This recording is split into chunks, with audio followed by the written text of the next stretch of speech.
Hello, this is Callista, also known as Magical Girl Me, and welcome to my Lolita fashion channel. It's super exciting when you add new pieces to your wardrobe, whether it be like tops or dresses or jewelry. It's really exciting to place that purchase. If you're like me, you track your packages to know where they are. When Metamorphose released their Cats and Cherry Cake print, I fell in love instantly and I had to have it. I placed my order as usual with Kuroshiro Kawaii. They shipped the item out super quick once they had it, and I was ready to go. I am, how do I put this? Organized, maybe, about the mail situation at my place. So I know about the time when our mail person delivers the mail. There's also, thankfully, a dog a couple streets or houses down. So if I hear them bark, then I know the mail's here. But I'm extremely on top of the mail. During COVID, I was working from home every single day, so I was home a lot.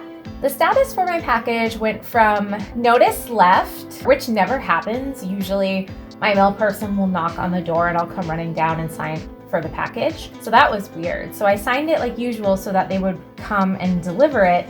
I was home and they said the package was delivered. So I went to the front door and the back door and I didn't see it. A few days after opening a search request through the post office and connecting with Kuroshiro and them putting up and working so hard to do claims, my dress just disappeared.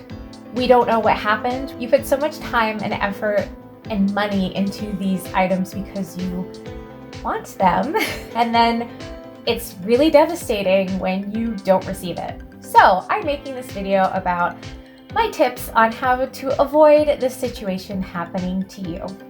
Firstly, if you get a notice that says, would you like to have your package redelivered? I wouldn't sign it and leave it outside. I take that slip and I bring it to the post office the day it says it's available to be picked up. And we have like a huge city post office. It's always an insane wait, but I am happy to wait in the line to physically get my package in my hands than having it just left on the porch or never delivered in the first place. That slip to the post office says that you received your item. Second tip, if you're unsure about having things delivered to your house, usually it's fine if you want to connect with your boss to have things delivered to your work address. In my office, we have things being delivered all the time. As long as it's not a weekend, things are delivered really easily. They also may leave it in a secure area if it is over the weekend, but that gives you an alternative place to have things delivered if you're uncomfortable with it being left at your apartment or home. My last tip is to have a post office box. Originally, when I got mine for Etsy, and I was like, well, I can't deliver a lot of packages to the P.O. box, it's a real pain in the butt. If you do some extra paperwork, it'll give you a street address. So it's as if it's a address for a home or a office, but it actually is for the post office. So you can have FedEx and DHL and UPS and of course USPS deliver items to your P.O. box. That's what I have been doing pretty much since this whole fiasco happened. I send things to my P.O. box with my little address and it goes through just fine.